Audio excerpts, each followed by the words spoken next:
the answer to life, the universe, and ufology, with special guest Bill Konkolesky.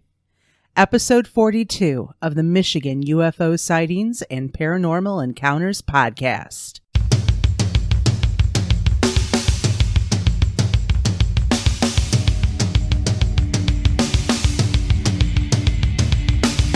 Welcome to the Michigan UFO Sightings and Paranormal Encounters podcast. Coming to you from the glacial dumping grounds known as the Michigan Basin. I'm Michelle. And I am Wayne. And we are a Michigan-based husband and wife educator and podcasting duo that after having a UFO sighting in March of 2018, have started to examine UFOs and other paranormal topics within Michigan and beyond. Topics include UFOs, the paranormal, conspiracy theories, ghosts, alternative history and archaeology, cryptids, and all things strange and paranormal. So sit back, grab a drink, and come along with us on this journey down the paranormal rabbit hole. Hey everyone, what's going on? Hello everyone, and welcome to the only podcast that takes you down the rabbit hole on an escalator. Absolutely. It is November 11th, 2022. How the heck are you? I was going to say it's a Friday night. These teachers have been active all week long. It has been a crazy week, that is for sure. But we have a pretty packed episode for you, so we're going to go ahead and jump right into it. Well, first up, we've got to mention that we started a new live show called After the Cast Live. The first episode rolled out last Saturday night on November 5th on our YouTube channel. Our guests on the panel were set for an evening of in-depth analysis when Jack Bashong himself joined the discussion.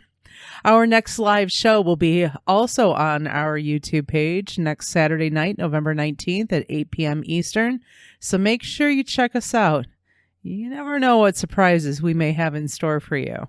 Our After the Cast live show is basically all about having a panel discussion with some friends and talking about some previous episodes. So the show that we will do on the 19th will be in discussion of this episode, episode 42, with Mr. Bill Konkolesky. You know, besides the stories that you're going to hear tonight from Bill, we like to hear your stories. So if you have a story you would like to tell, we would like to talk to you. You can reach out to us at mi.ufo.podcast@gmail.com. Send us a brief summary of your experience and we'll contact you to discuss things further and try to get you or your story on the podcast.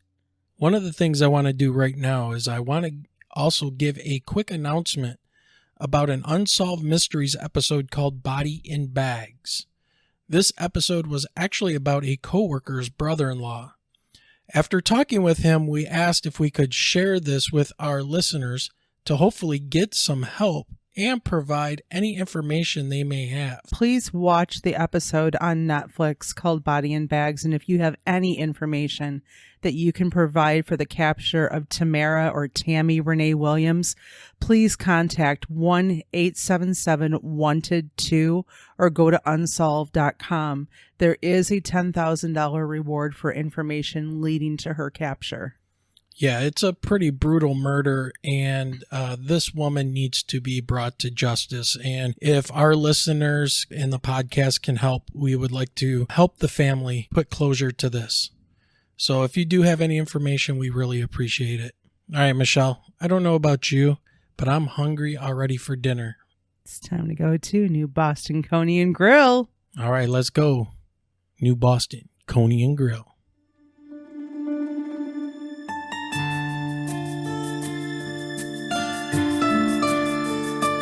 Traveling near New Boston, Michigan? Hungry?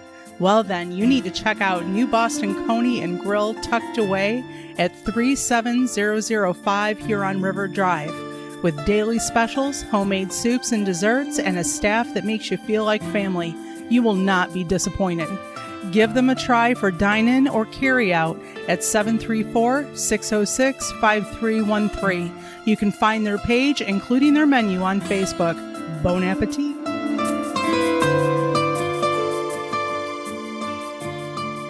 Hey, Michelle, I think it's that time. Yeah, it's time for What's in the News.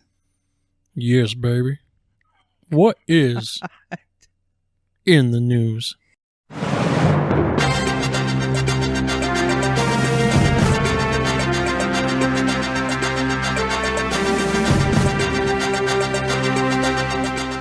Well, coming out of Yahoo News in their sci-fi section, U.S. government reportedly finds UFOs are more likely to be airborne trash than aliens. Yeah, they've basically riffed it off of the New York Times article of almost the same exact title. But this will get everybody fired up. Here we go, guys. Just released November 3rd of this year. Considering that many abduction stories involve terror, confusion, probes, and experimentation, people are wild about UFOs. Flip through the TV channels at any given time and you're likely to come upon someone talking about alien ships or technology.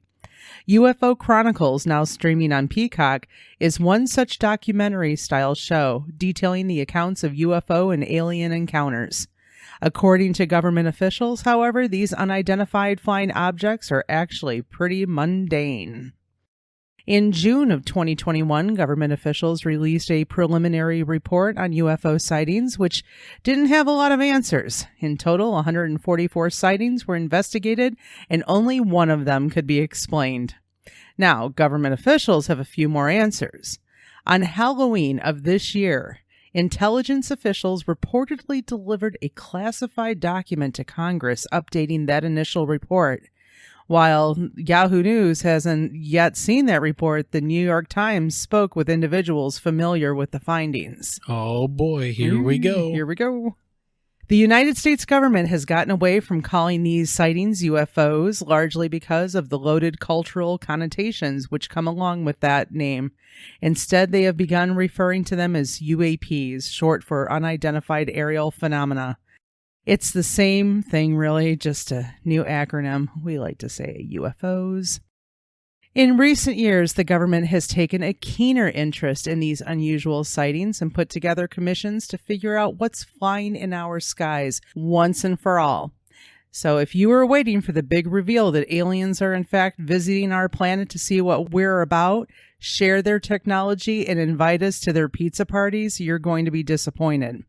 Their findings have less to do with alien armadas or experiments on cows and more to do with ordinary objects viewed in unusual contexts. All right, here comes the stigma. Yeah, it's coming back. Here we go, everybody.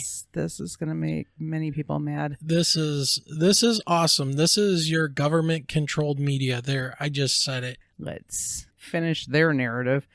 According to the Times report, some of the sightings were determined to be ordinary drones, something which is likely to become more common as the technology becomes more ubiquitous. The object over your neighborhood isn't an anthropomorphic cephaloid from Gamma 6. It's just Timmy from next door with his new toy. Oh my God, this is absolutely ridiculous. Dude. It isn't all boring, though. Some of the drones were identified as spying devices from foreign nations, which is a little spicier than the weather balloon explanations we've received in the past, although there were some of those as well. It's swamp gas, everybody. We're going back to swamp gas. I cannot believe that they're actually putting out articles about this. And it's the New York Times. They're the ones that broke the 3 videos from the Navy and the Navy pilots. I wonder how David Fravor and his wingman, I guess, well, it was a woman, but you know, how his wingmen are feeling right now about what these articles are coming out and saying now. Well, let's take a look at the rest of this. Some of the sightings have been identified as balloons, the classic cover story for alien visitation. Whether those balloons were used for weather forecasting or spying is unclear. Or used as bombs, by the way. The Japanese did that. Yep. In the years since the preliminary report was released, government officials have continued to collect sightings mostly from military personnel, and most of those have had mundane terrestrial explanations. So drones, balloons, or airborne trash floating wildly on the wind. Hey, airborne trash. Is that like trailer trash? Like the articles that they've been putting out for the New York Times and Now they're trying to put the genie back in the bottle. Oh, this is bad. They're not just putting the genie back in the bottle. They're shoving it back in the bottle. Not only that, but they're trying to make everybody look crazy again. Here we go. I mean, you can read it in this article. They're going to super glue the lid to that lamp. Let's go. But many of the older sightings remain unsolved. That's likely a consequence of a lack of sufficient data to make a determination one way or another. For those older sightings, that's unlikely to change. A grainy video remains a grainy video. It's worth noting that unexplained means exactly that, and we should be careful not to force an outlandish explanation not supported by the evidence. Intelligence officials remain steadfast that there is no evidence of alien visitation. Except for the Navy had leaked or released or had stolen from them those 3 videos where they were like, these are real videos. These are real UAPs. They're the ones that put it out. And now they're trying to say a grainy video remains a grainy video. What in the hell? Well, let's talk. We could talk triangles on this one too. Please tell me that we have a 300-foot drone. No, we don't. No. Despite these efforts to explain what people are seeing, conspiracy theories about visiting extraterrestrials. Yeah. Conspiracy theory. There you go. There's another magic trigger word for you. Remain popular in the public consciousness. That's a result of several factors, including the ordinary subterfuge which surrounds these kinds of events. Okay, so let's look at the words being used here. Drones, balloons, airborne trash, and then we jump to conspiracy theories, and now we got the consciousness word. Okay, here we go. Get woke, Wayne. In the past, UAPs have been the result of classified technologies or spying efforts from other countries, both of which are scenarios the government has an interest in obscuring. We don't want other people to know what we're working on, and we don't want them to know that we know they're spying. But those efforts go a long way toward fueling conspiracy theories. There's the words again. True believers are often right that the government is hiding something, but they're probably wrong about what. True believers. Is that getting close to the word truther? The other factor, and maybe the most important one, is pure human nature. Alien visitation is just more interesting than a rogue weather balloon and some atmospheric distortion, unless, of course, that atmospheric distortion is caused by a UFO. It's for those reasons that belief in alien visitation is probably here to stay, even when the alien crafts turn out to be sky trash. Wow. Mic drop. This is an article that basically mirrors the New York Times article, and I'm sorry, I'm not paying $1 a week for the New York Times so I can read an article, and this is the kind of stuff they're putting out. For the last year and a half, they've been all happy-go-lucky about UFOs and the hearings, and all of a sudden this was great, and now it's airborne trash. You're always going to get those articles out there that are just out there to ruffle feathers and piss people off. So, well, there you go. You know what? Here, I'm going to help them with their UFO/UAP identification. Are you ready? Okay, I'm hitting the print button, and I'm printing out this article. All right, everybody. Okay, I got the article. I got it right here. Okay, here we go. And throwing it in the air. There we go. We got airborne trash. Hey, we got air trash, guys. Air trash. Oh, my gosh. Well, if you're interested in reading that news article, you can find the link to it down in our show notes. We have a copy of it laying on the floor, too. Yeah. Whatever. All right, Michelle.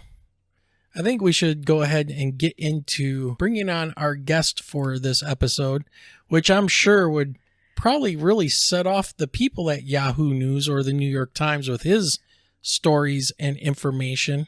I was going to say, he might like to use that article as some kindling for a nice backyard fire. Absolutely. All right, Michelle, why don't you tell us a little bit about our guest tonight, Bill Konkolesky, the Michigan State MUFON Director. Well, I am an experiencer, meaning that I live a normal life occasionally interrupted by mysterious events. My very first memory, all the way back to age 2, is of the night in 1973 when I was visited by a strange little man with giant gleaming eyes. This would be only the first of many encounters with very real beings of this kind I would have over the years. Some of these events were terrifying to the extreme. Added to this were the out-of-body experiences and psychic premonitions I was experiencing while growing up in a house that, on top of everything else, was also filled with ghost activity. This is a true story of what a childhood is like under these circumstances. This was my childhood. This is my life. I am an experiencer. William Konkolesky is State Director of the Michigan chapter of the Mutual UFO Network. He has shared his personal abduction experiences on ABC's television Peter Jennings Reports, UFOs Seen as Believing, and the Sci-Fi Network's Alien Abduction Diaries, as well as through numerous radio programs and printed publications. And now he shares his experiences with us. So, ladies and gentlemen, please help us welcome to the podcast, Mr. Bill Konkolesky.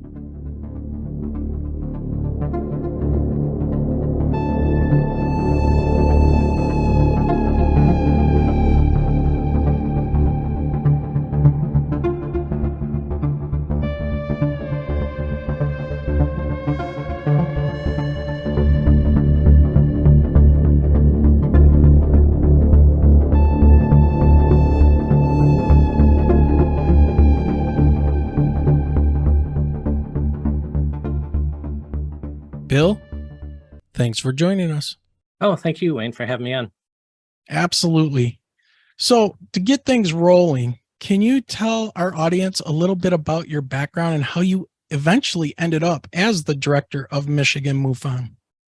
Well, like many people who become involved in MUFON, I had seen things myself, for starters. And my very first sighting, just like pure sighting, was I was 10 years old and I saw this white ball of light zipping around the sky. And I'm like, well, no aircraft can do that. It was pretty cool.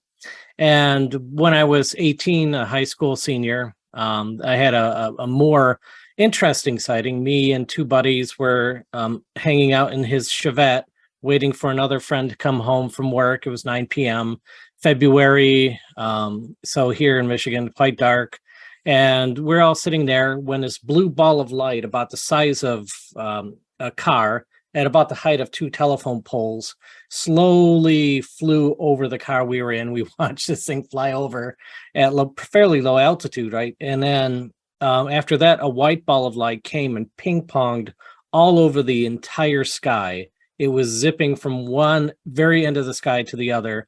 Really something. And then when that disappeared, a red ball of light appeared in the center of the sky, grew to the size of a full moon, which is quite large when you see something like that. And then it shrank and then disappeared. And our jaws dropped. We all saw the exact same thing and we didn't know what to do with it. One of my friends says, hey, we should tell the police. And I'm like, we're a bunch of high school seniors, like they're going to give us any credibility. And then my other friend says, hey, maybe we should tell Selfridge Air National Guard Base. And I'm like, okay, so we're not going to tell the police, but we're going to go to the military and tell them about our sighting. And so, we didn't tell them. Well, I told a coworker the next day who actually saw a blue ball of light in the sky, very interestingly. So didn't know who to tell, sat on it for several years. And during my college years, I met somebody who was from Chicago, and she says, hey, there's this place here called the Center for UFO Studies, and they look into UFO sightings. And I'm like, okay. So on a visit out there, I went into their office and met a guy by the name of Mark Rodiger, and he said, well, how come you didn't tell your state MUFON chapter? And I'm like, MUFON, what's that? And so he directed me to Shirley Coyne, who was then the state director. I told her about my sightings and everything, and friendship ensued. And I really appreciated how she handled things, how big of an organization MUFON was, even bigger now, and just the professionalism, everything. I'm like, I had no idea that there was a group like this that looked into UFOs at this level. And so, yeah, in 1993, I came aboard, excuse the pun, and I've been a member ever since. I've worn a few different hats besides field investigator. I did the international website from 2000 to 2004, a lot of news related things with the organization on top of, again, the field investigation. And then in 2004, I became state director for Michigan, a title that I've held ever since. So in about, a couple months, it'll be 19 years doing this, which is about 3 times as long as anybody else in Michigan has ever held the title. And yeah, just getting started. Yeah, you're just warming up. So with those sightings that you had, I have a couple of questions about that. Number one, where did this take place? And number two, did you notice any kind of detail about what did they look like besides like a glowing orb? Did you see any kind of a craft or texture or details or anything like that? In those two, no. There is another sighting that I had that I didn't mention here, but in those two sightings, they were just lights in the night sky. The white dots were white dots. The red ball was a red ball. The blue shape had a disc sort of shape to it, but no details to it. I would say it was, you could say, oh, it was like football shape or something like that, and that's accurate. One sighting that I did have after that, I did see back when I was, let me see, what would have been the year on it? I think it would have been 92. I wouldn't call them exactly triangles, more sort of bullet shaped with like a scoop out of the back with a single spotlight underneath them, doing very fast flyovers in the sky. And yeah, yeah, very, very strange. I don't think that they were military for good reasons, but those were also unusual. Now, where did this take place? Because you talked about Selfridge, and I grew up in the shadow of Selfridge, the Air National Guard base. So where were you at when you saw these? In Sterling Heights. Oh, okay. So not too far. Right. And one of these guys who were witnesses ended up working at Selfridge many years later, which now thinking about it is kind of funny, I guess. But you're obviously an author and you've wrote 2 books, and the book The Experiencer, Raised in Two Worlds, on the back cover it says some of these events were terrifying to extreme. Can you tell us about some of those events and why were they terrifying to extreme? What happened? Okay, so setting the table for a bit more about myself, and I would say a great more about myself. I am not just, I have a couple of little fun phrases I like to say about this. I'm not just MUFON president, I'm also a customer, and right. UFOs took an interest in me before I took an interest in them. But it really, it has been part of my life at a profoundly deep level, as I've not only seen UFOs, but the apparent occupants of such. My very first memory at age 2, I guess we're jumping right down the rabbit hole, is... Yeah, let's go. We just turned the escalator on and we're flying down that hole now. Age 2, my very first memory in life is at night. I'm in my crib, not asleep, and this little gray guy comes walking in the room, super big black eyes, wrap around black eyes, just staring down at me. And I'm screaming for my parents in the next room. My mom keeps saying, go back to sleep, go back to sleep. I'm like, I am not asleep. I haven't been asleep. And then after a moment, the thing seemed disinterested and walked out of the room. My assumption was to possibly one of my older brother's rooms. I have 4 older brothers, no sisters. And Yeah, and so this wasn't something that years later I was like, "Oh, I think I kind of half remember something," when I was like, no, it burned in my memory right when it happened. And, I've had people say, "Oh, nobody remembers things from age 2." Talk to enough people, you'll find plenty of people have memories of that early age. It's not my only memory of age 2. I also have a memory of being at Greenfield Village. I have a memory of from Niagara Falls when I was 3. There's a handful of memories from back then. And then for me, in terms of contact experiences, my next remembered one is age 4. I was in my room. It was in the afternoon, about 2 o'clock. 3 little gray guys came in, and yeah, they actually this is just. I mean, if we're going down the rabbit hole, let's go for it, huh? They actually pulled me out of body, and they wanted to see how well I operate in a non-physical form, and I made them happy apparently.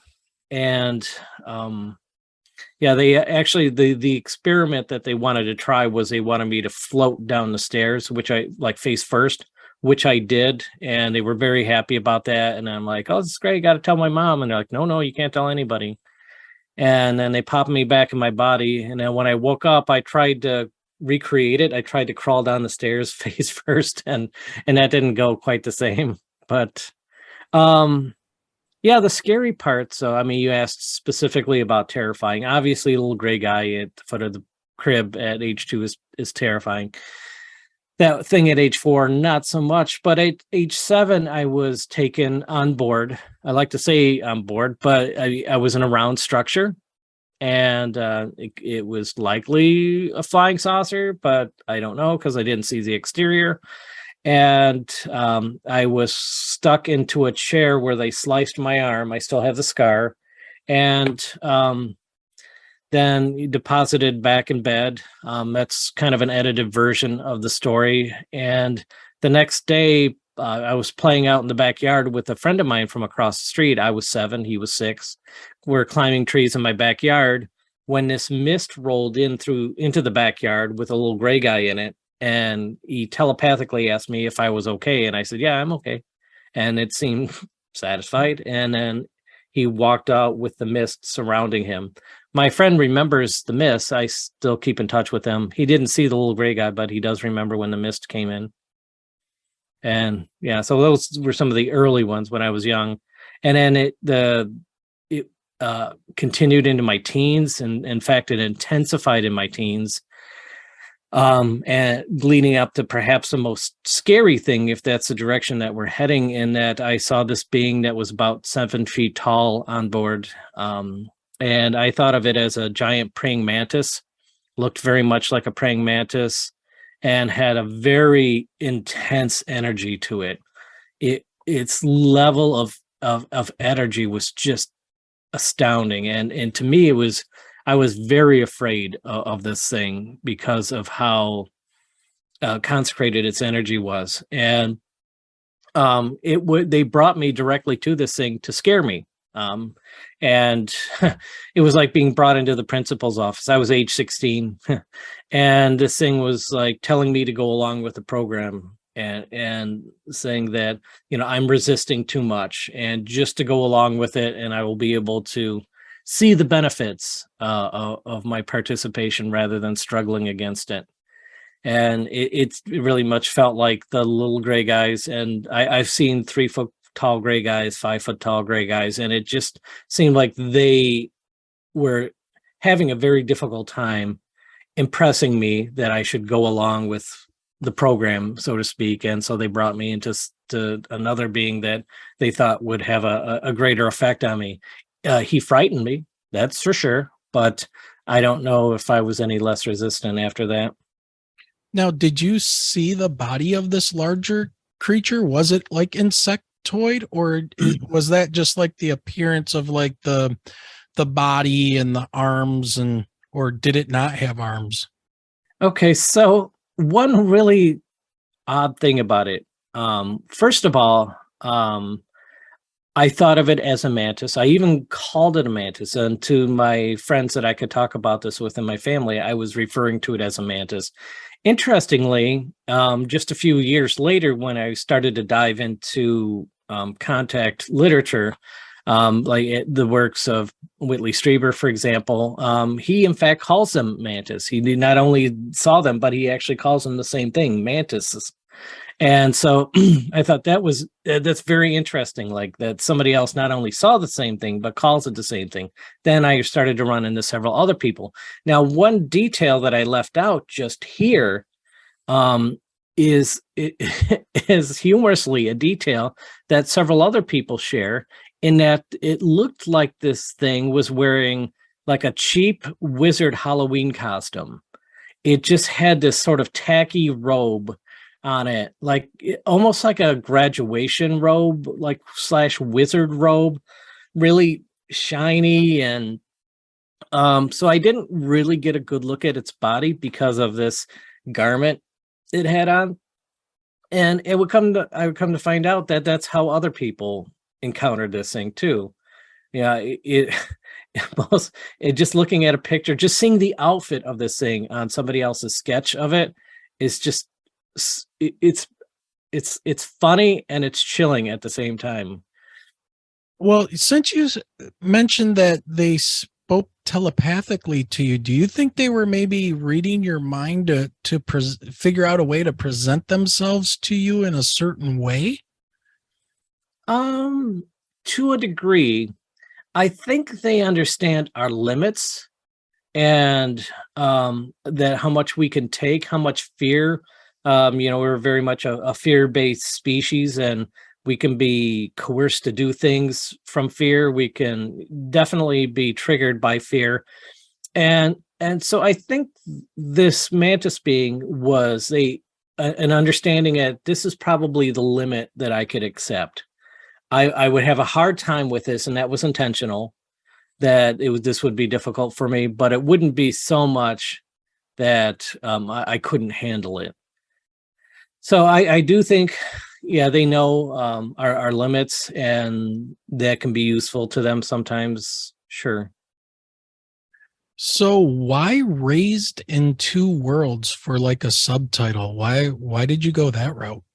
Okay, so I was raised normally. My childhood wasn't that weird. I had bunches of friends, played soccer, had a paper route, just normal things, dated in high school, yada yada.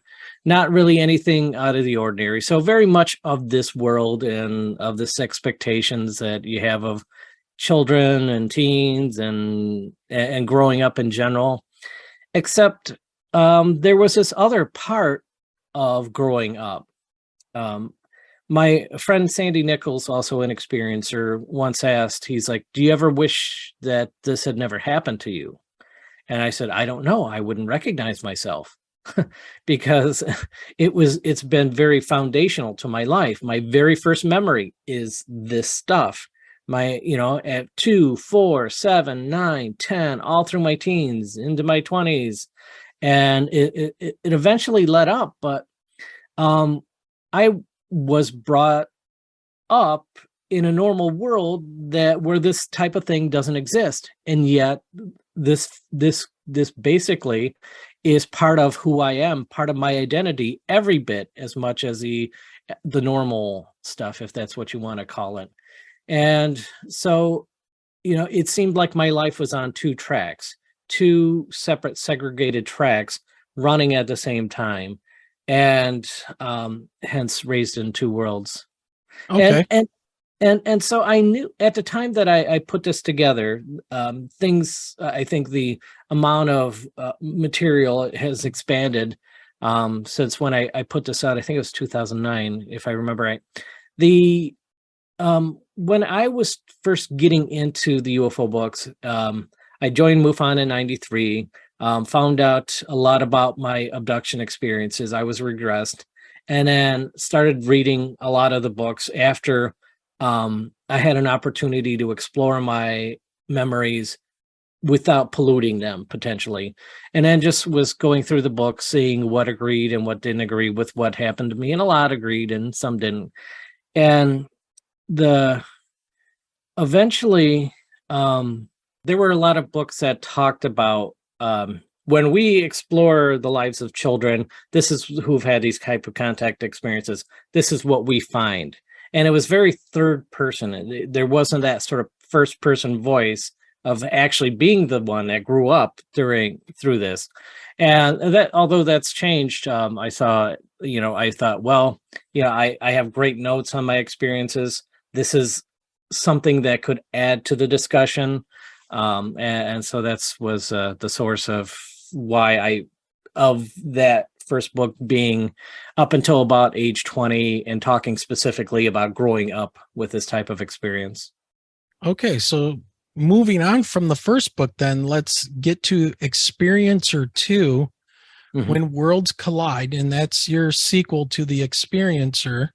Since you mentioned worlds colliding, can you tell us what happened to conjure that as a subtitle for your follow-up to The Experiencer? Okay, so when in the first one, with being raised in two worlds, it just seemed like I had my normal life with these vignettes of paranormal. I don't mean to offend anybody who doesn't like to hear paranormal when the UFO topic is brought up, but so I had these strange experiences, not only UFO, but other sort of supernaturally type of things as well, which is another big chunk of my growing up. But they seem to be separate. This, I would live my life. This weird thing would happen, live a little bit more life. This other weird thing would happen.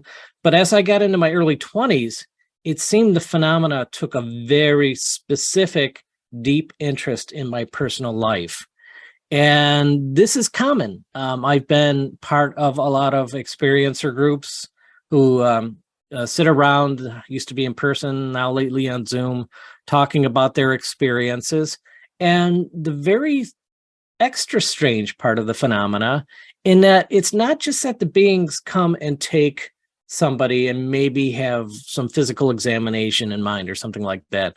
They're very interested in the places where people live, the people that they marry, all sorts of where they work, all sorts of circumstances.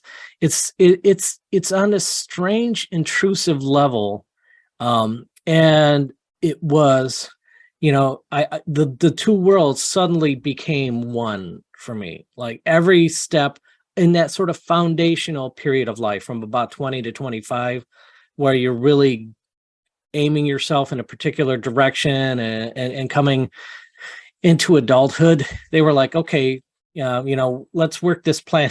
Let's work this plan together.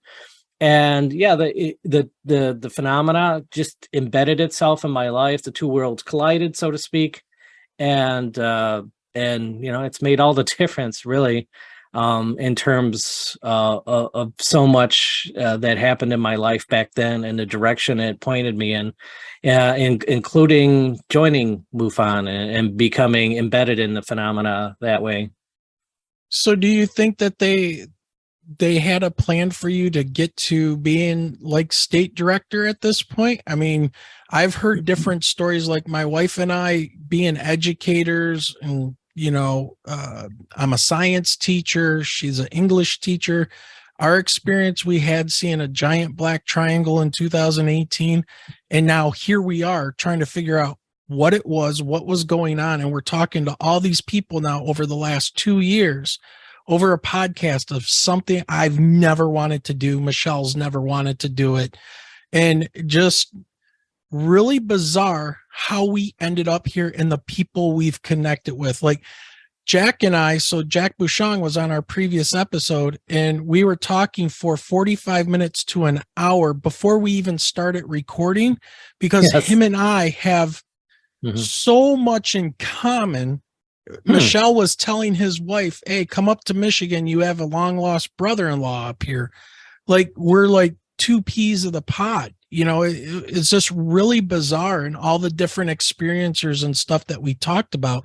And I noticed this common like thread that runs through this. And I think maybe it was a book by Jacques Vallée that I'm digging through that talks about this weird, almost interconnected web that happens with people that have these experiences, from abductions to just seeing them, getting a download, hearing something. What do you make of that? And do you feel that kind of like steered you to where you are today? Oh, that sort of networking, and you know, that I think falls into a bigger category of synchronicities, just in general.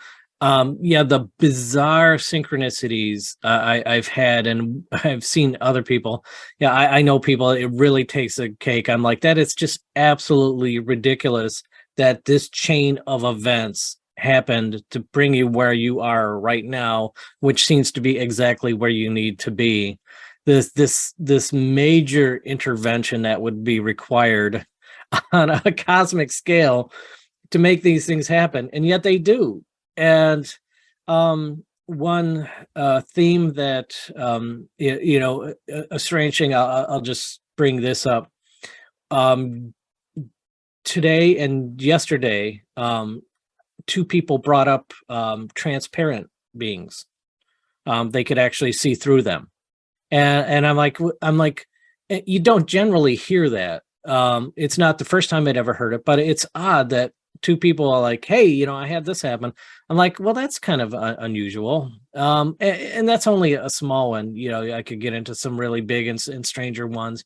And it almost feels like that the phenomena goes through seasons almost.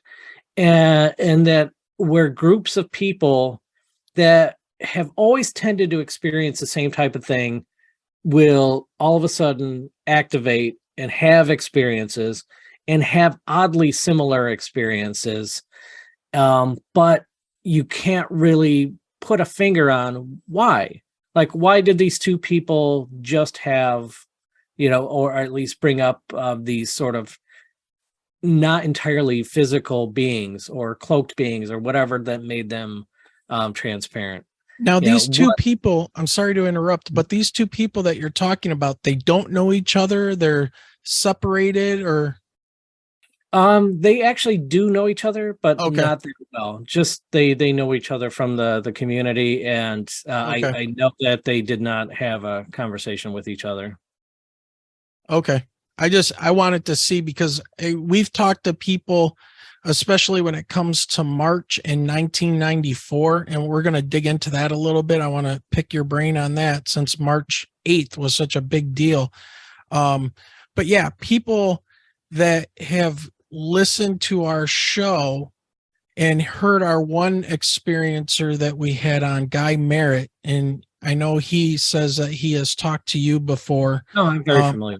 Yeah.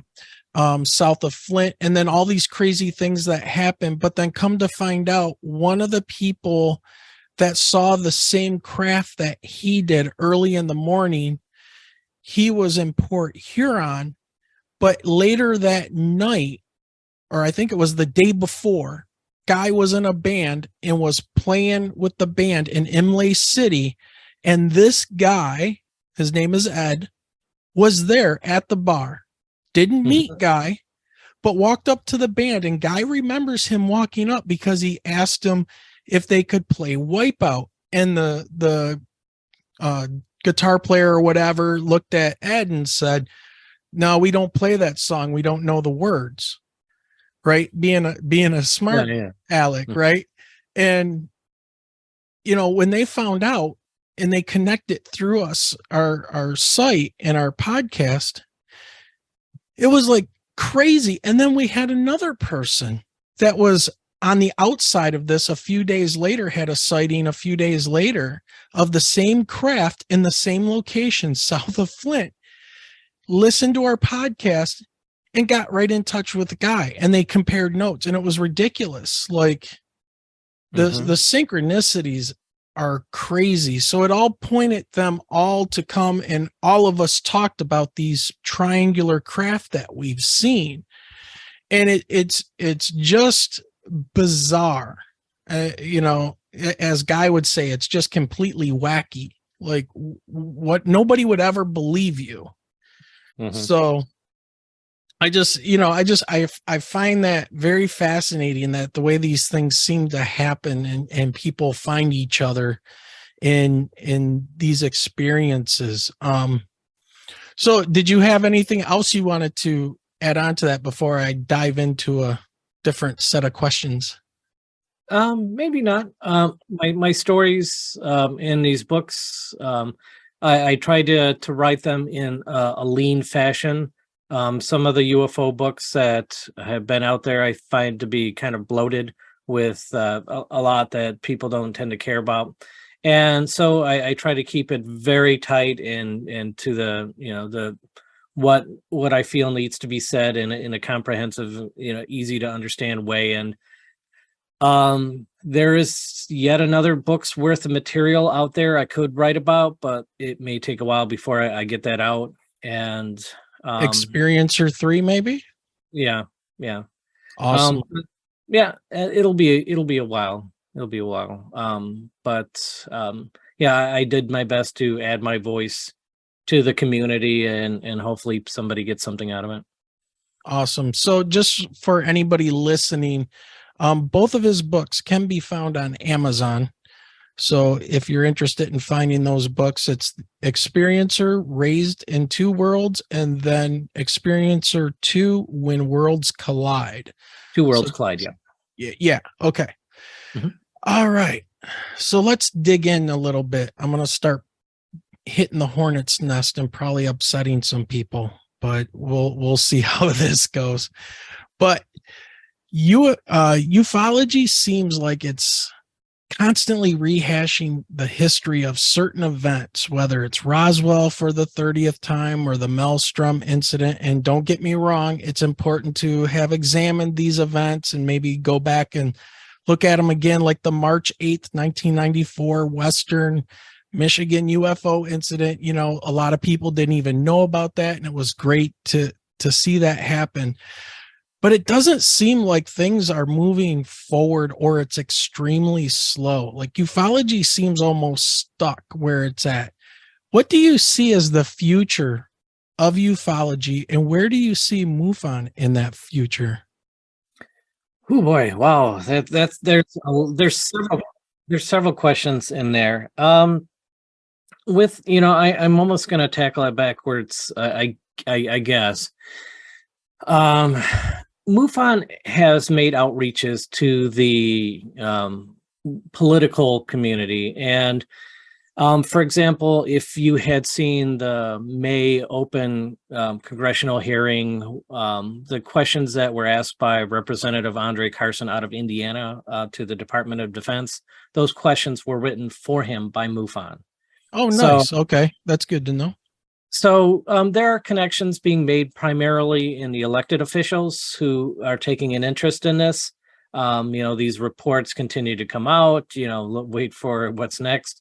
But I'm not saying that like you'll be excited by what's next, but I'm saying there's going to be another one. I mean, the future part of what you would see in the future is this recurring reporting done with the government taking an interest in it, the Department of Defense seemingly formulating and reformulating groups that look specifically at the UFO phenomena, and science as well. Now, NASA has got this panel to look into some of the unclassified reports and give their 2 cents. It's not quite what the European Space Agency has done. They've had with Japan, GEIPAN, a group that has looked now into this phenomena for 30 years. It's not just some panel they threw together to say a thing or two. I mean, they've got a dedicated group looking into the phenomena. So the government, the military, science is going to say more and more and more, and it's going to be a drip feed. And really, I think what's going on with that is they know much more than they've ever told. Seems to be pretty clear and evident. And they just want to sort of get into the conversation. They want to get ahead of it for when people say one day, hey, wait a second, this UFO phenomena has been real all along. And you've never told us about it. You've been hiding. And they'd be like, no, we haven't. Look, we've got these reports. We've showed you some videos. Look, we're on your side. And so that's, I mean, I think the future of it is going to be this slow motion disclosure. And at some point it's actually going to reach a level that it's interesting. And, culturally, I don't think there's that resistance to the phenomena that there used to be. Um, when I used to tell people what I did, meaning state director of MUFON, it used to be like, oh, that's very interesting. Now the response I get, like, that's very interesting. I understand the government's looking into this. Oh, that's very interesting. I understand the military released some videos on this. And they make the compliment that they always have, and then they throw on something like, oh, here's some credibility. This is something I think is credible. I think it's credible to me what the government says about this, so I'm gonna say, like, hey, there's no giggle factor anymore. So that's progress, and yet the phenomena abides the same way it always did. Yes, there are these tentpole events, these big major events, but we get in Michigan roughly about 200 sighting reports a year, new reports, and they tend to be evenly spaced throughout the year. We get one or two a week, essentially, and they're fairly evenly spaced. There aren't any big times of year for sightings. It is true, maybe we'll get an extra one around the 4th of July. Somebody saw something, it was fireworks, whatever, but otherwise fairly standard. And when you talk about where people are seeing things, it's when you plot these sightings on a map, it's always a population map. It's not just somebody out in the middle of nowhere, possibly chemically induced to seeing things or believing things or imagining things. It's credible people everywhere. The Detroit area always has the biggest amount of sightings whenever you say, hey, give me the last 100 sightings. And, the numbers can vary a little bit around the state, but, West Michigan, in the Grand Rapids area, a fairly big chunk there. And, around the state, wherever you would expect more people to live, you have more sightings, and all year round. So in terms of what's going on with the phenomena, while I can say, well, 94 was the last big deal in Michigan, it's also true that the phenomena is always here. It's always occurring. It's always happening. And that's pretty cool in itself. It doesn't go away for several months and come back, or years and come back. I expect, after this interview, hop in an email, there might be one or two more sightings that we got this week here in Michigan. That's pretty amazing in and of itself. Now, importantly, we can identify most of what comes into us. So most of what's in our database is things that are identifiable, aircraft or weather patterns or celestial things. True, absolutely true. But we get, say, like on a good year for us, when we can identify about 95% of what's coming in, 10% of that still is unidentified to our all-volunteer army of investigators, but well-trained. And that's pretty cool that you have 10 sightings a year where you say, it was a glowing disc and it was doing these crazy maneuvers, and there you go. And as the late Stanton Friedman, great ufologist, used to say, it really only takes one sighting event to be real, and then there it is, it's real. And so we break that every year, and I can even talk specifics about one or two cases of high interest in Michigan that aren't 300 witnesses like there were in Grand Rapids, but are still very interesting. The thing about these major events too is, if you put it into if you apply this to other things, like, say, elections occur all the time. People vote for things on a small level, but like a big election, like the 2020 presidential election, and people will say, wow, there hasn't been a big election in 2 years. Well, yeah, I mean, big events happen in the midst of all the massive small events. Or if you're talking about the history of conflict in our world, there you go back and you say, oh, Vietnam, World War II, blah, blah, blah, World War One. And you look at these giant, massive events where really the world is never really completely at peace. There's always groups skirmishing with each other somewhere. And it doesn't mean that things are necessarily taking a step back just because there hasn't been the next big thing. I don't know, I'm not the one driving the UFO, so I don't know what triggers these big events to pop out and then they recede and, sort of go back to the normal level. But I think that just because there hasn't been a major multi-witness event in a little while, that, at my level, I'm seeing reports all the time. And so it's always in my face. It's always directly, tangibly real to me. Hey everyone, we hope you're enjoying the podcast. We're going to take a quick break to hear a word from our sponsors and some friends of the podcast.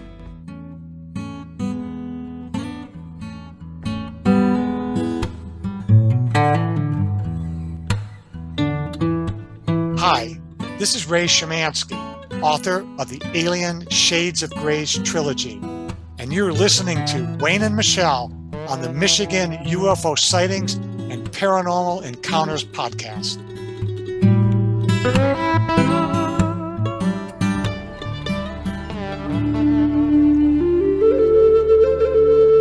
Hi, I'm Greg Little, co-author of Origins of the God with England's Andrew Collins.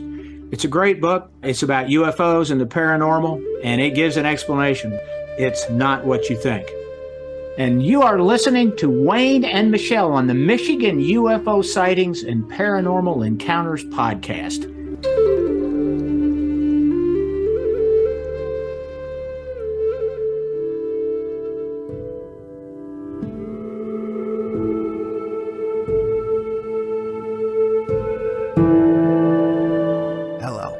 My name is Burton, and I am the host of Follow the Reaper podcast, where every episode we examine first and secondhand true paranormal encounters. And you're listening to Wayne and Michelle on the Michigan UFO Sightings and Paranormal Encounters podcast.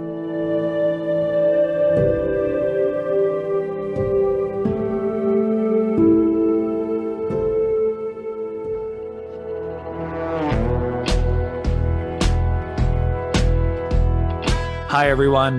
This is Jared Murphy of NotAliens.com, and you are listening to Wayne and Michelle from Michigan UFO Sightings and Paranormal Encounters podcast.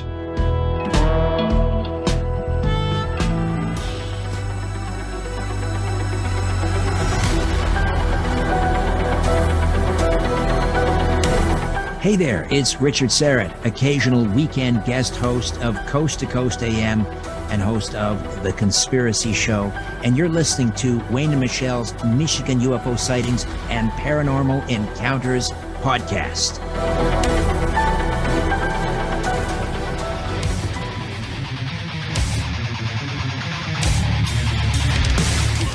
What's up, everyone? This is Burton. And Aaron from Lost in the Dark podcast. And raise your horns because you're listening to Wayne and Michelle from the Michigan UFO Sightings and Paranormal Encounters podcast.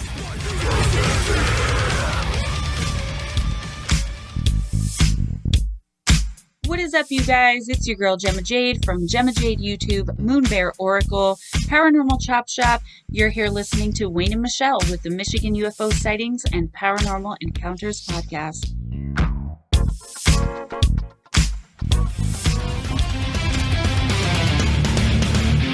Hi, this is Chris Lato of the Chris Lato YouTube channel, retired F-16 pilot turned UAP investigator, and you are listening to Wayne and Michelle on the Michigan UFO Sightings and Paranormal Encounters podcast.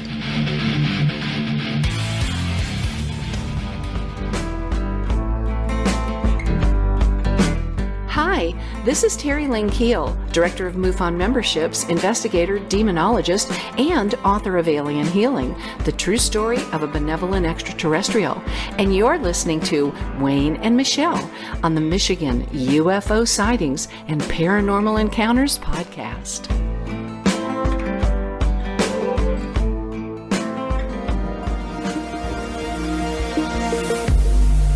Hello, everyone. This is Michael Schratt, military aerospace historian and private pilot, and you are listening to Wayne and Michelle at the Michigan UFO Sightings and Paranormal Encounters podcast, and we're glad to have you with us today.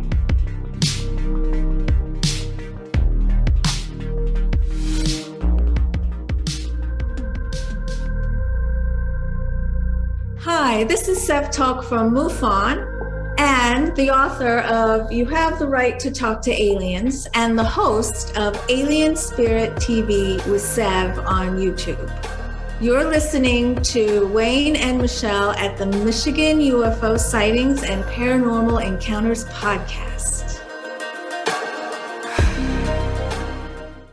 Okay, so do you see like more citizen scientists getting involved, whether it's podcasting like what Michelle and I do and all these people that are involved in this? Or do you see like more boots on the ground investigations going on? Have you seen like an increase in your MUFON memberships and people getting involved and wanting more UFO news and, you know, maybe learning to be an investigator? Yeah, all of the above, all very true. I used to, when I get my little spiel about MUFON, I used to say, you know, we have 4,000 members. Well, now we have 5,000 members. So, I mean, as a group, it's growing.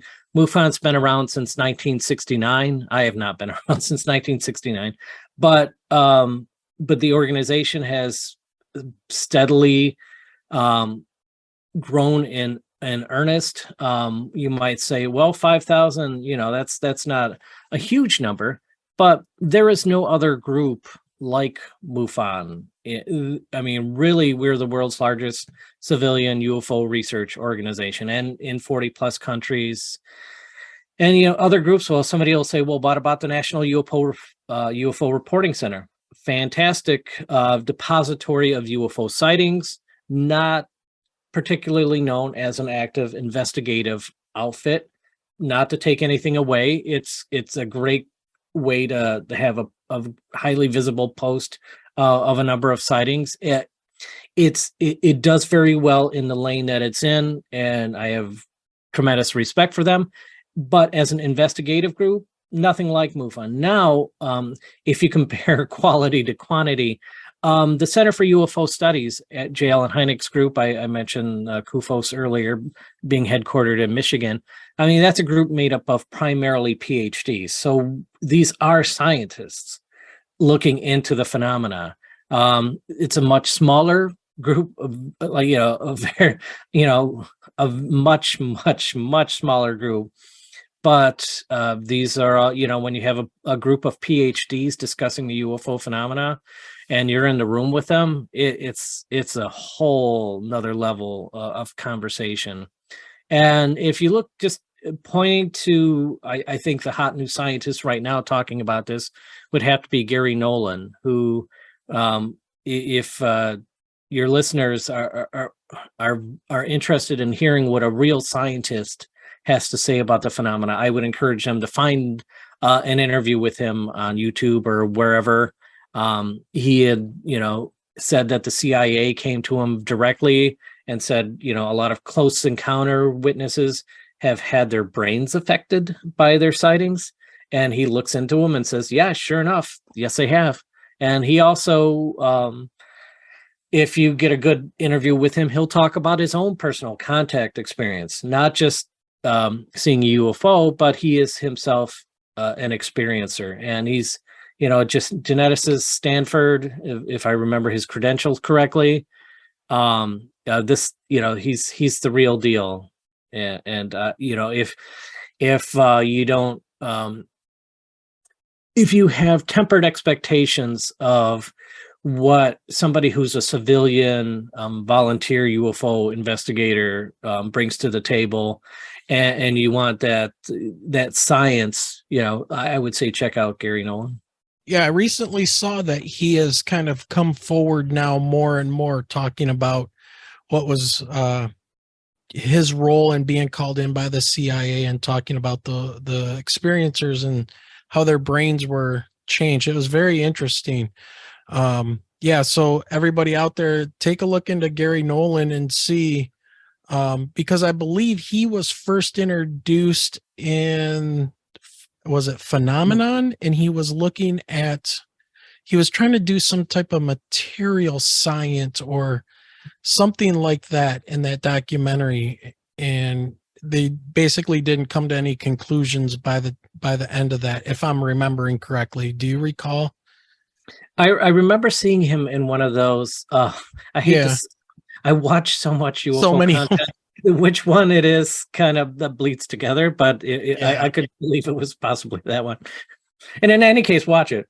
And what he's Yeah, I'm gonna see if I can try to get him on to talk about his experiences. That'd be really cool, and maybe go into depth a little bit more about what he's going to do now in the future, since he's putting himself out there now. So, all right, let's go ahead and talk about the great New York Times.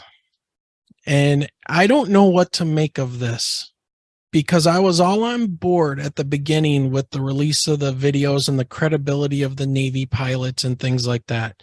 But recently they just put out an article, and the title of it is "Many Military UFO Reports Are Just Foreign Spying or Airborne Trash." And they use that word trash. And I thought that was kind of a little bit of a slap in the face to people that were kind of following this. And when they broke the whole story back in with Lou Elizondo and who was it, Tom DeLonge, back in 2017 with the videos. And now they seem to be backtracking if you read that article, and especially about the 3 Navy videos. And so I'm just wondering, do you think that the government at this point is now trying to put the genie back in the bottle? Like they open up this Pandora's box and now they're going, whoa, hold on, everybody. Because now the Navy's going to classify videos. You're never going to see certain videos or data until 2045 or whatever the number is. What are your thoughts on this when it's coming from the government? See, I would rather trust an organization like yours with people on the ground, with your training through MUFON as citizens, than when it comes to the government, because they've got national security ideas and everything going on in the background. And I can understand that. But I think we don't need disclosure. We need closure on this. What is going on? So what are your thoughts? I think they walk a very tightrope, a very, very thin line. They are, they have to show some sort of respect, if you will, now for the phenomena, because, I mean, with the Kepler, the Hubble, the Webb telescope now getting better and better results looking out into deep space.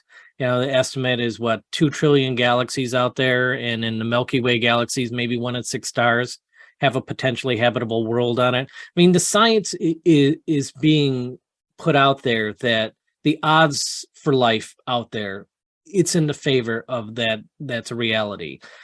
When people say, "Oh, nobody's got good pictures of UFOs on their phone," no good videos, no good photos. Well, MUFON has a lot of great video and photos that were taken with cell phones.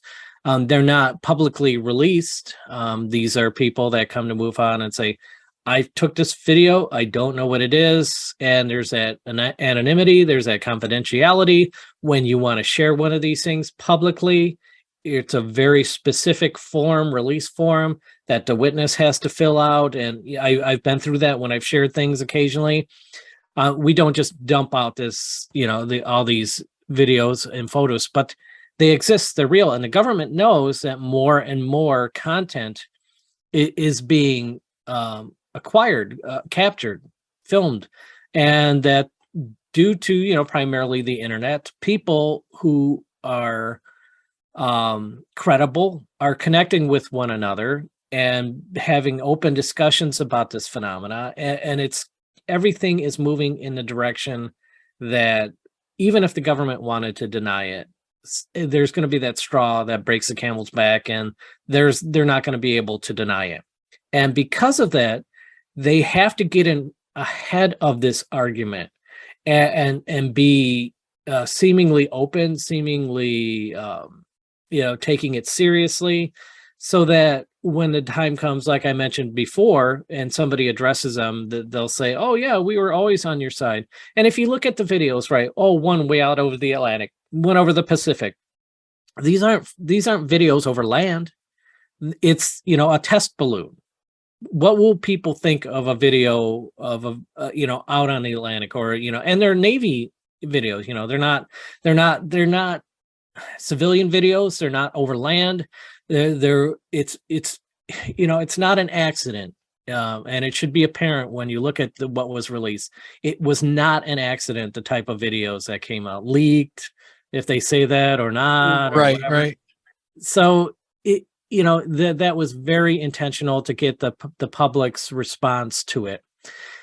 And then on the other hand, the reason that they want to keep it quiet is the same reason they've always wanted to keep it quiet. Because what value is there in telling the public we're being visited by beings from elsewhere, and there's really not anything we can do about it? Sorry, on with your day. Good luck with that. They have every reason, the same reasons that they've always wanted to keep this secret. They still want to keep it secret. They don't want to panic the public, upset the apple cart, change the world unintentionally in a way that they can no longer as easily control. Governments want to be seen as the authorities. But what happens when a higher authority presents itself and they acknowledge it, and that phenomena comes and goes as it pleases? We have no control over it, over these things that are coming and going. It just takes away any sort of respect that in existing institutions when you add this mysterious element. And so that this is the thing. This is the tough situation that they find themselves in. And you talk about like this coming and going, like, here's some information. Oh wait, no, this doesn't tend to be credible. Oh wait, maybe it is credible. Oh, here's some new information. And it's just these balls being juggled in front of us. And I think it's to lightly tap the brakes on this very slow release of information from the government and military, so that when the time comes, when it's obvious, when that UFO lands on the White House lawn, everyone will say, oh my gosh, and did you know about this? Yeah, we told you all about it. So it's I think that's what's going on. It's a very difficult thing to let out to the public, very challenging, not much return on investment to bring it out. The only reason for them to even give any sort of respect, credibility, I know I keep saying those words, is that when it becomes undeniable that the people won't turn on their government. I really think it's that simple. They've got a really tough position that they're in, and I really think one, they know way more. What was released, what they talk about, tip of the iceberg is an understatement. They know so much more about this phenomena at some level, at some mysterious level. Not your elected officials, not your, it's not going to be your state congressman that's read in on this. It's at some deep level of people that are, basically locked in with these non-disclosure agreements.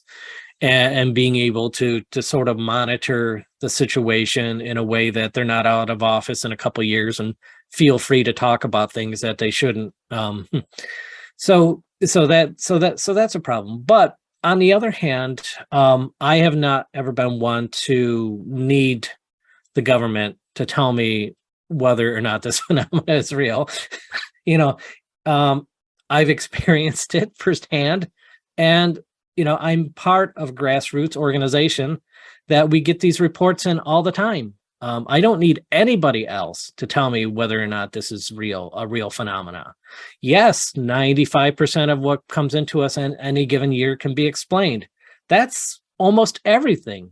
But what remains is just just flabbergasting. It's just evidence, real evidence that we're not alone, and this has been an ongoing phenomenon.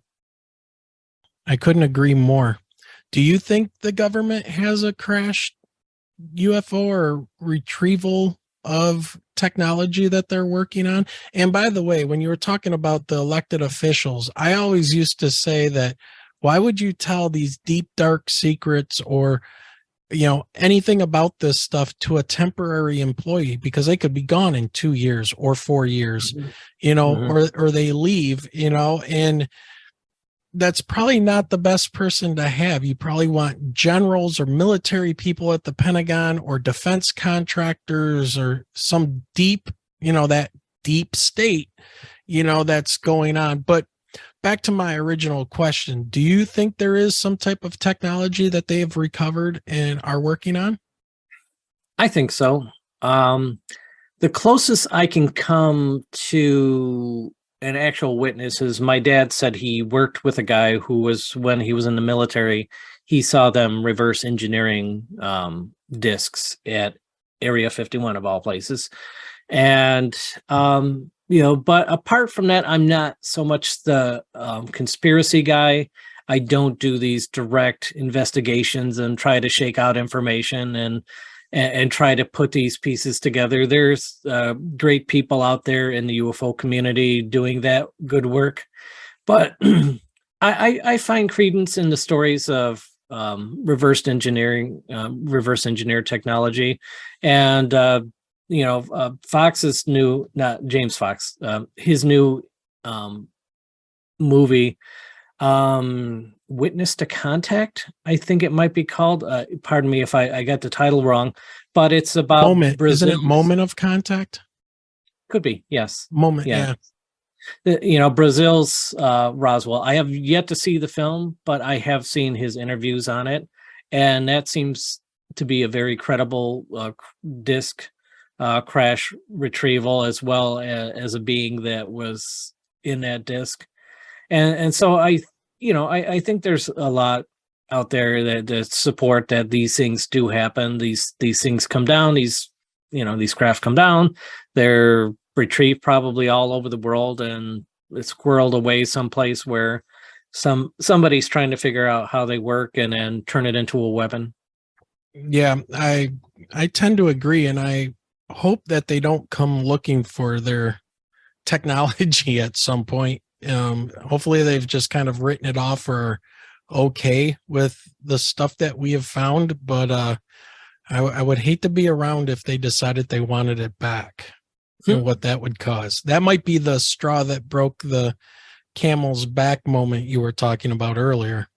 You were featured in Something in the Sky on the Netflix reboot of Unsolved Mysteries, along with Jack Bouchon Jr., who we had on our last episode. Can you tell us what that experience was like, and what has your investigation revealed thus far? Okay, so I'll come into it this way. As I said before, I joined MUFON in '93, and I was just getting my field investigator status acquired when this moment happened in history. March 8th, 1994, on the west side of Michigan, Grand Rapids, Holland, Muskegon, Grand Haven. So coming into a UFO organization, what more exciting time to do so than at a moment like this? It was just incredible. I was not certified as a field investigator yet, though being friends with Shirley Coyne and being over her home quite often, she would sort of fill me in on the investigation and how it was going. And so I got sort of a ringside seat to the investigation that way.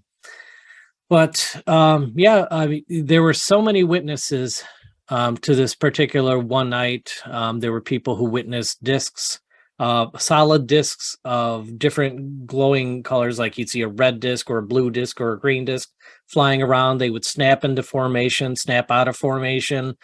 Out of these, again, roughly 300 witnesses, there were 60 recorded calls to 911. Many of those have been released, and you can listen to them themselves. A lot of them played on the actual show. And of course, along with the police witness, which is a big part of the show. The Grays family, family 4, a couple and their 2 kids see this giant disc with glowing lights just hovering across the street. The police dispatch an officer, Officer Jeff Feldhaus, to go investigate it, and it's simultaneously being witnessed by the National Weather Service radar, Bushong. And so it's real. This is something that's happening, and I won't go into some of the finer details. I encourage people to actually watch the production, because it does a really good job about it, and it's from the witnesses themselves. But it was a major event. Bushong, he may have even mentioned specifically, I did listen to part of the interview. I'm not sure if he mentioned specifically the 72,000 miles an hour that these things flew out. Like snapped. They would snap in the radar beam, like go to one extreme from one edge to the other, and then the other 2 would snap into place almost like a rubber band, like they were being drugged behind really quickly and closing that distance very quickly. Yeah.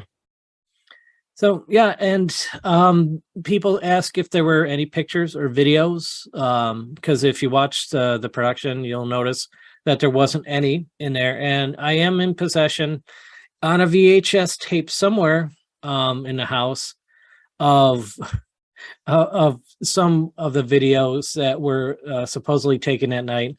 And it's essentially a big black background and a white dot kind of jiggling slightly. And you don't know if the object is moving or if the person just can't hold their camera straight. And when we're talking 1994, we're not talking cell phone. We're talking like big honking thing, You're right. With the a camera. VHS cassette recorders and things like that. Yeah. So it's understandable that, UFO sightings, are typically pretty quick events, like 3 to 5 seconds in most cases. And by the time that somebody would be able to go in their house, rummage, make sure that the camera is charged up and that they have the right tape in there, and they're not going to tape over their niece's wedding, all the fun stuff from back in the day. And on top of that, try to video something that's way up in the atmosphere that your eyes can detect is very clearly strange, but in a camera, it just reproduces it as a white dot on a black background. So unfortunately, not a lot of good video of that event. Should something like that happen today, there really might be some really compelling video made from that. Like the Graves family sighting in and of itself, they could have really captured something. Even Cindy Pravda said that what she had saw was visible for some time. So yeah. Have you looked at any other cases in March of 94 in Michigan? I know that there are many reports of like huge black triangular type of craft. It was mentioned in the Flint Journal on March 15th. There was an article about a young man who saw one of these triangles. And then on the 18th, Guy Merritt and Ed, they both saw this same kind of triangle south of Flint. But there was a lot of east side of the state things going on as well, including a couple abduction cases where women were taken up off of US 23 driving to work, and then they lost an hour of time heading the wrong way on the expressway, trying to get back to work and freaking out as they just wake up on the wrong side of the road, which is really bizarre. But they did type up their accounts, and I'm not sure where those accounts are. It might be MUFON, it might be somewhere else. I'm not sure. But do you see any kind of correlation? And I know you talked about this a little bit in the interview, but with the month of March and the number of UFO sightings in the state, I tend to see that there is an increase of things that people are reporting in March. And I've got some ideas as to what that might be, but I'm just curious, what do you know, if anything, about March, April? And by the way, the police talking about the descriptions of the 94 incident, those crafts sound very similar to what the sheriff deputies were drawing and saying that they saw in the 1966 famous swamp gas incident in Ann Arbor and Dexter area when that was all going on, and Gerald Ford got involved, and that's when Hynek and Blue Book came up, and they sound very similar. So I'm wondering, are you guys looking at these other cases around that time frame and seeing if there is any kind of correlation between the stories and the witnesses and any other data like radar or whatever you might find? Yeah, great question. A lot goes into that. Again, you just sort of asked three questions. I know I tend to do that because I'm a teacher, so it's like I got to be ready with these questions and throw them out quickly. So I apologize for that, but take them however you want and take your time with them. Oh, and sure, I think which even made the cut of the production that Michigan's got 82 counties, 42 had sightings, and so sightings all over the state. One of the phenomena, one of the things that happen, as you could understand, is that, for example, after that Something in the Sky show aired, we're getting a lot more reports of things that are happening today or yesterday or recently.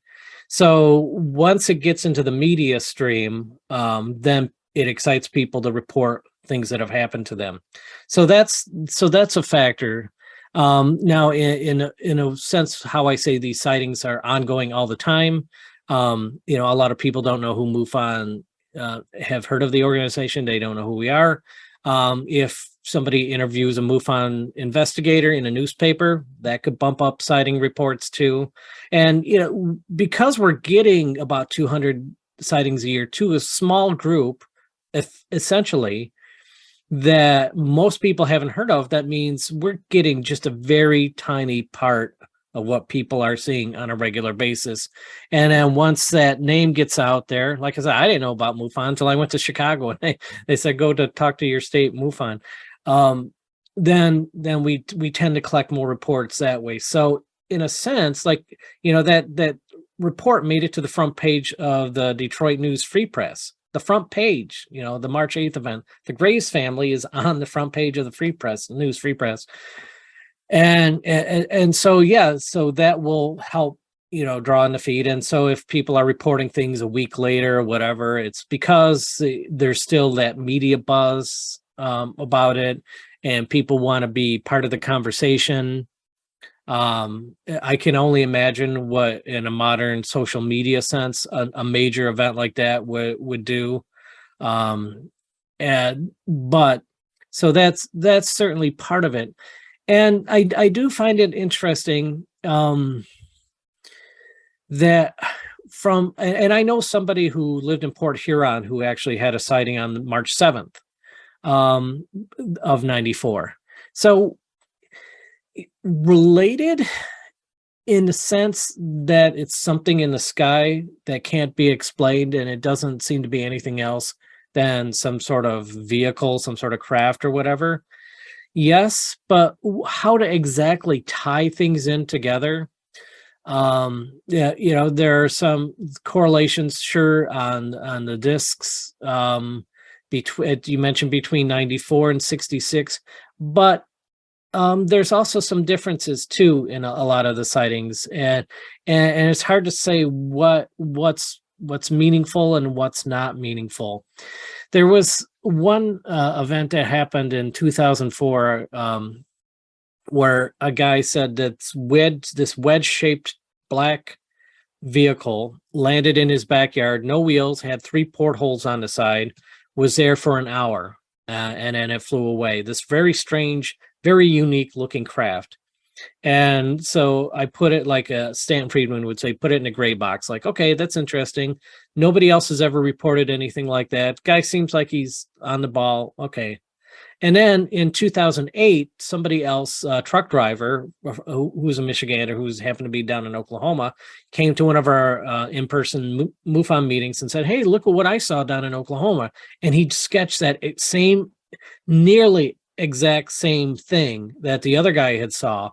And so I'm getting chills looking at this thing. The only difference is In the 2004 sighting, the vehicle had round portholes. This guy drew square portholes. Now, is that significant that they're square or round portholes? Or is it just like, or is it not significant? Like, for example, the Jeep Wrangler sometimes has square headlights, sometimes has round headlights. Maybe it's just a different model year, but made by the same company, to use that analogy. I don't know, yeah, I mean, if you look over the course of sightings, you do get a lot of disc shapes with lights on it. That seems to be common, and so therefore it would make sense that there is some commonality between a 66 and a 94 sighting.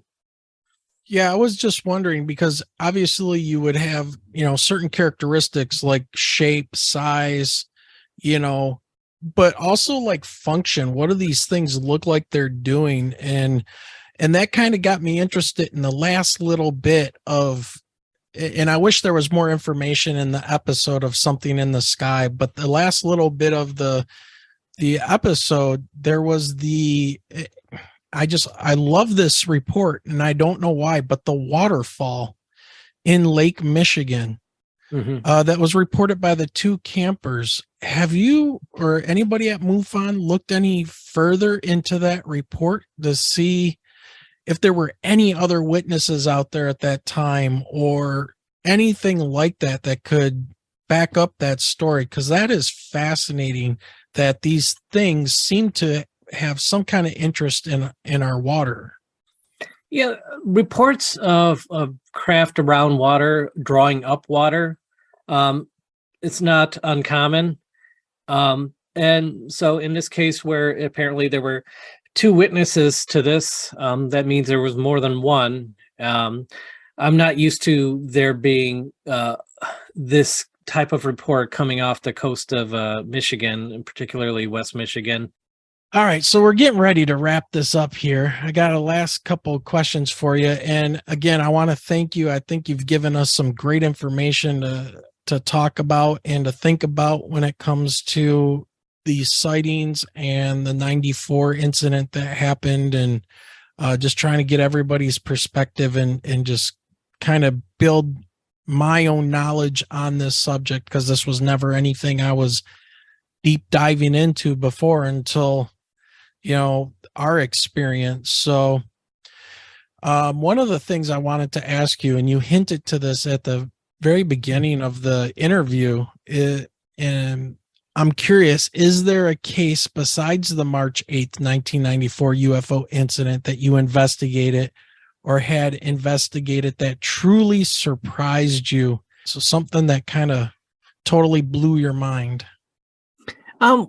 Yeah, there's a couple, personally. One is part of the one that I mentioned a moment ago where the thing landed in the guy's backyard, but I'll go this direction with a sighting that we investigated last year. And when you are embedded in UFO investigation for a while, you can often read a witness's tone of voice, how keen they are to detail, how the event affected them, just little cues, and basically how they describe what happens to them. Because we've heard, I've heard certainly similar events be described by different people in slightly different ways, and that says as much about the witness as it does the event. One of the things sometimes we get is like a sense of pure terror in the voice of a witness. And a lot of times if I get a voicemail, somebody calls and leaves a voicemail saying what they saw, a lot of times it'll be like, oh, me and my girlfriend, we were parked behind a Walmart and we saw this thing come down. We thought it was an airplane, and we realized it couldn't be an airplane because it had these weird lights on it, and then it flew really fast and blah, blah, blah. And so they'll give you like maybe a 2-minute synopsis of what they've seen. That's pretty common. Something to begin to work with. But this one call that I got, it was June 6th of last year. I got up and the call was simply call me on my voicemail. It was just call me. And I heard in that person's voice, I'm like, oh my gosh. And I didn't even know that, it could have been anybody. It didn't have to necessarily be a UFO, but I knew it was a UFO report, and I knew it was from a very shaken witness. 2 words. That's all I needed to hear. So I'm like, I braced myself, got ready, and called the witness back. And yeah, he's in Linden, Michigan. He was driving at 3:30 a.m. He was driving into work along Linden Road. And this is a very dark road. And as he's driving, he notices this uncharacteristic white light up ahead off to the side of the road. And as he drives past it, he slows down a little bit and he looks. And in the middle of this field is this sort of monolith, like straight out of 2001 monolith. And it's got these 4 white glowing lights moving erratically around it. And it wasn't a black monolith. It was sort of a silvery color. I think it was emitting light itself. And as I recall, and then he's wondering, and like as he drives past it, he's like, well, that was crazy. And then he's wondering to himself, should I take a second look at that? And right when he thought that, this orange teardrop shaped light, very large, slid onto the road behind him from the direction of where the monolith and the 4 lights were, almost like a guard dog saying, nope, keep going, don't stop. And so he drove on to work, and he was terrified and everything. And he gets out of work, he's driving home, and as he passes it now in broad daylight, he sees there's this 30-foot patch of dead grass where he saw the thing the night before. So we went right out, me and 2 other investigators, our chief investigator, Daniel Snow, and another investigator. We went out and took soil samples. The ground was a lot swampier than I thought it would be.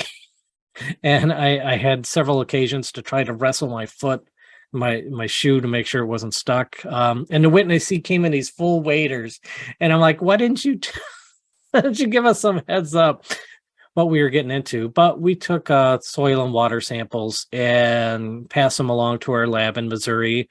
And it essentially came back that it appeared that man-made chemicals actually took out the grass in that area, which just provides another mystery potentially, which is, if these are man-made chemicals that created this dead patch, why did this phenomena choose that area to manifest? I don't know. It was a strange one. And yeah, it really left the guy shaken, as I think it would leave anybody shaken. Yeah, I think so.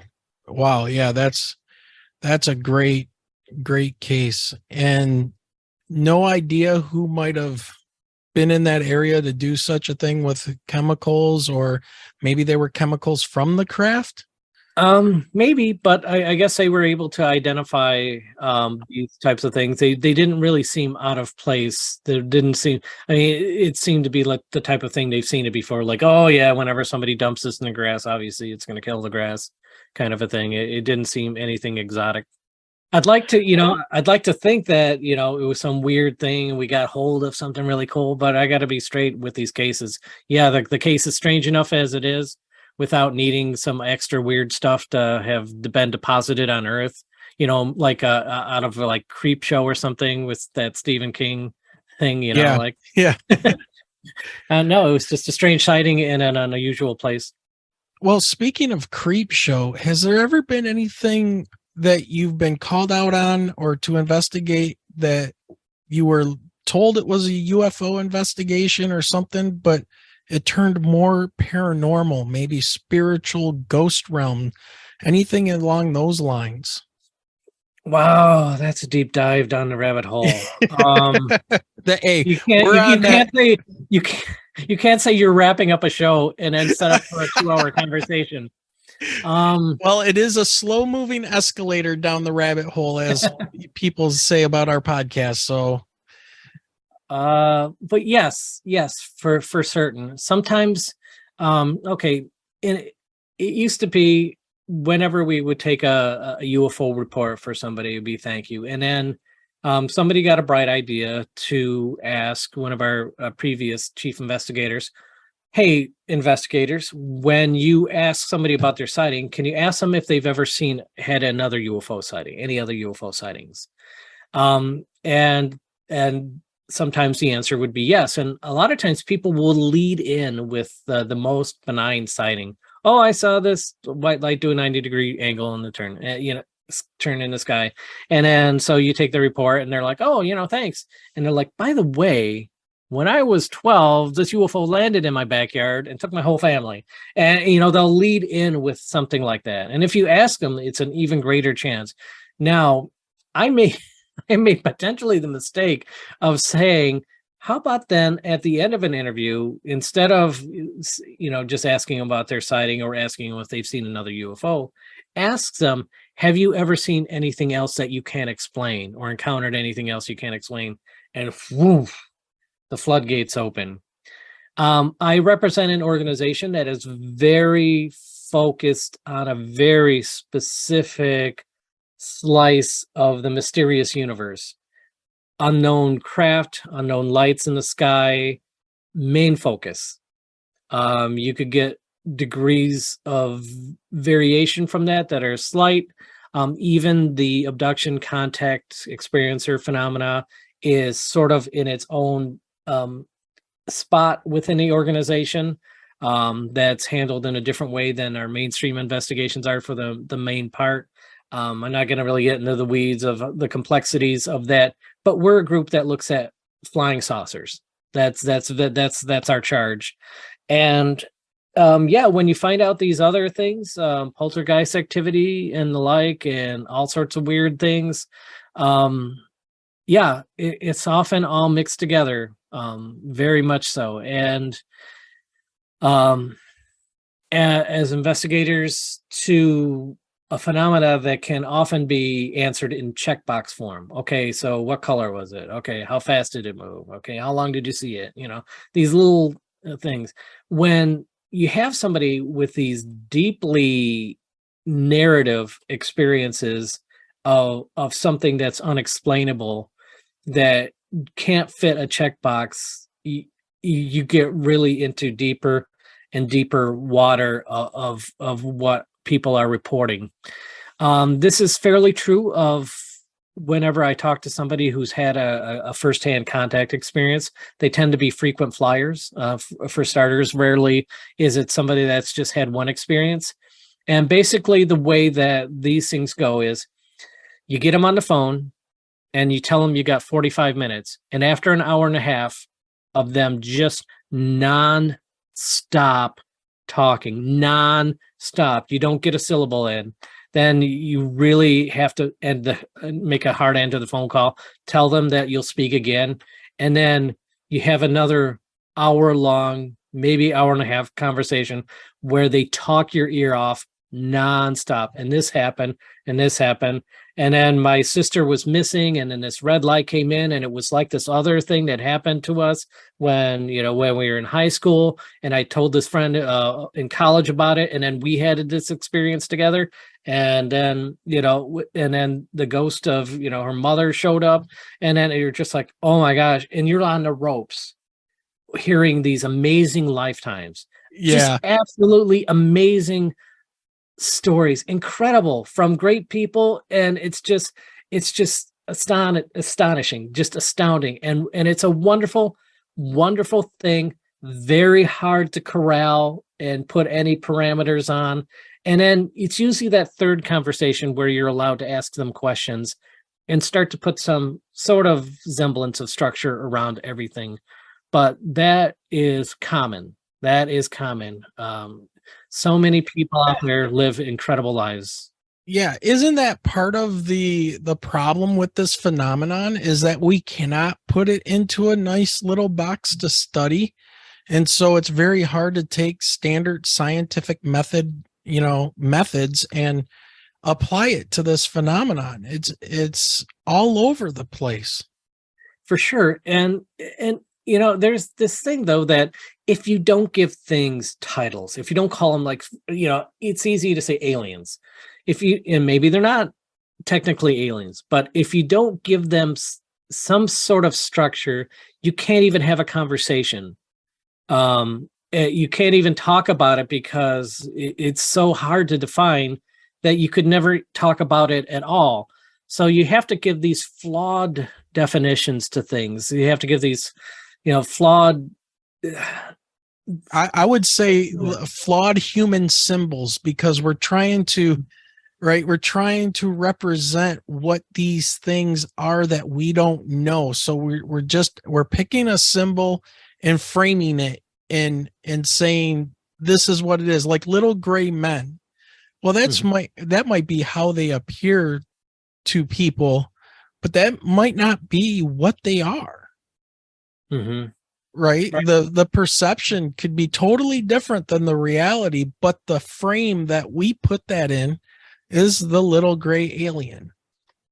Mm-hmm. And and then you take like things that are on the fence, like shadow beings, for example, ghost or alien. Well, you listen to what other stuff has happened to the person, and maybe you can make up your mind of what you think is possibly the right category that such a thing fits into. And then, there's that big debate about Bigfoot. Sure. Being seen around UFOs and all of that. And it's just really tough. If you ill-define some of these things, you don't really get as close to the truth as you can. But without titles, without sort of some kind of structure, you can't even talk about it. And so it's really tough. And then that level of, how many times, you could say it's a drinking game every time I say rabbit hole, right? But but if you first of all, in a conversation, you sort of have to feel out with the other person just how crazy they're willing to go with this conversation. Is it a scientific thing that's happening in the sky that can be measured accurately, and all of this other stuff maybe is somebody's imagination?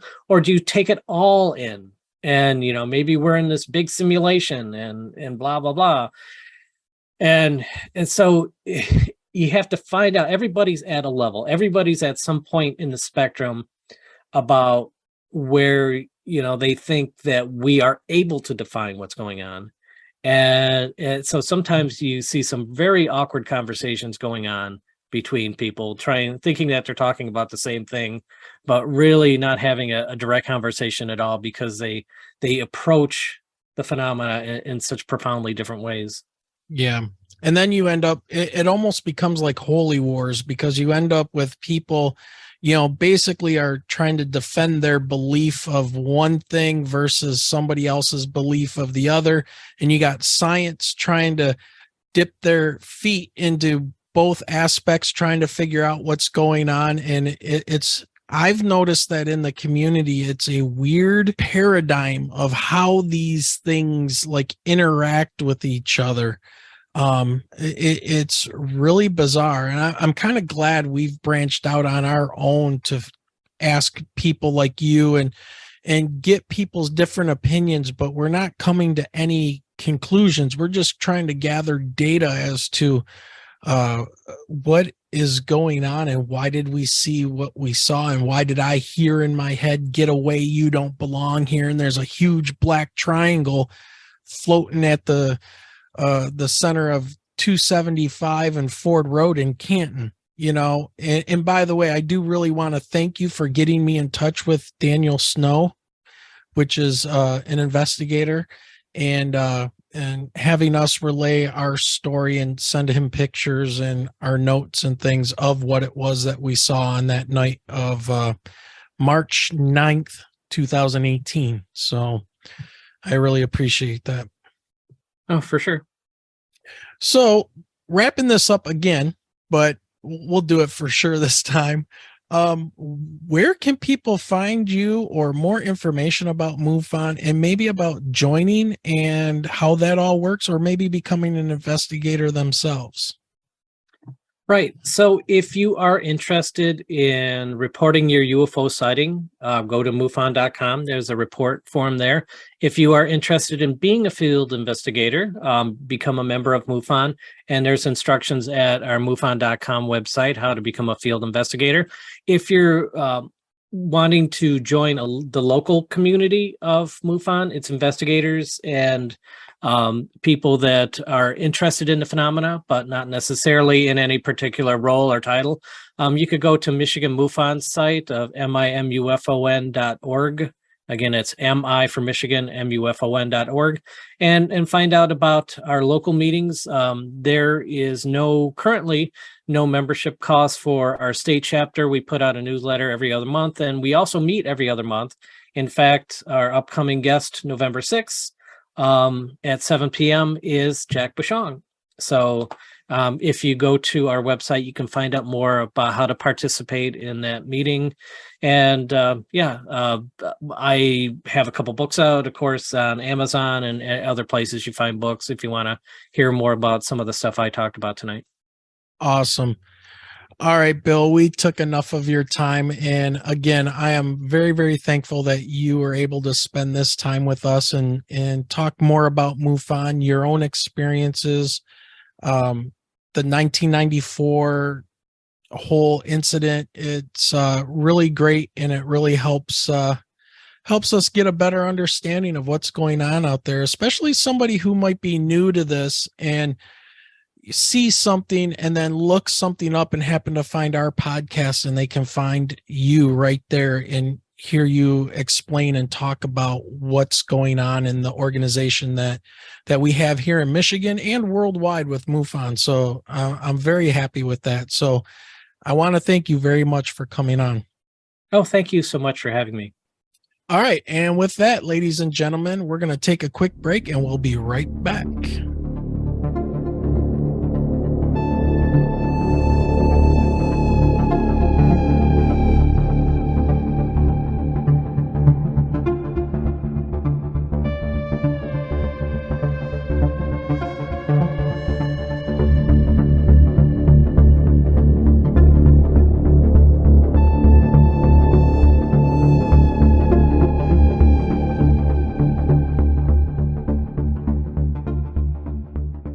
Well, that was a very interesting interview, Michelle. He seems to have had really some out there kind of crazy experiences, but you know as well as I do, talking to people, these are the lives that some of them are living. It's, I don't know what else to say about it, but very interesting stuff.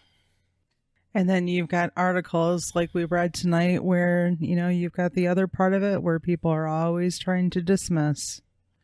It always seems like it's one or the other.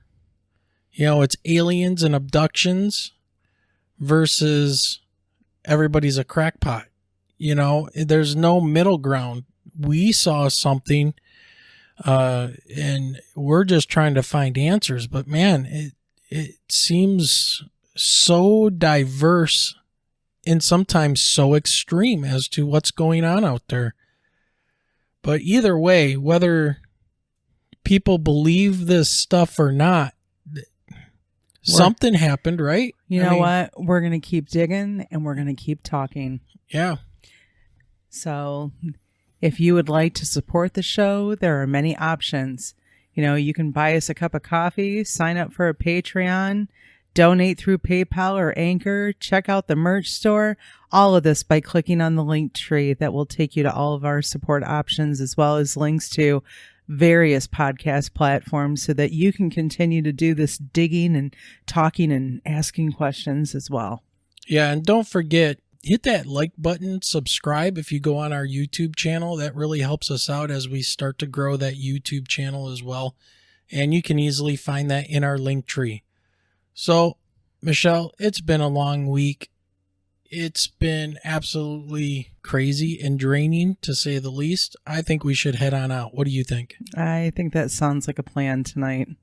All right, everybody. We want to thank you for joining us once again. We hope you enjoyed the interview and the content. And we hope that you will join us on our YouTube channel next Saturday night at 8 p.m. Eastern. Absolutely. This is where we're going to have a roundtable discussion about this episode 42 with Bill Konkolesky. So come join us, 8 p.m. Ready? Have a great night, everyone. All right, everybody. Have a great night. And remember, keep those eyes to the sky.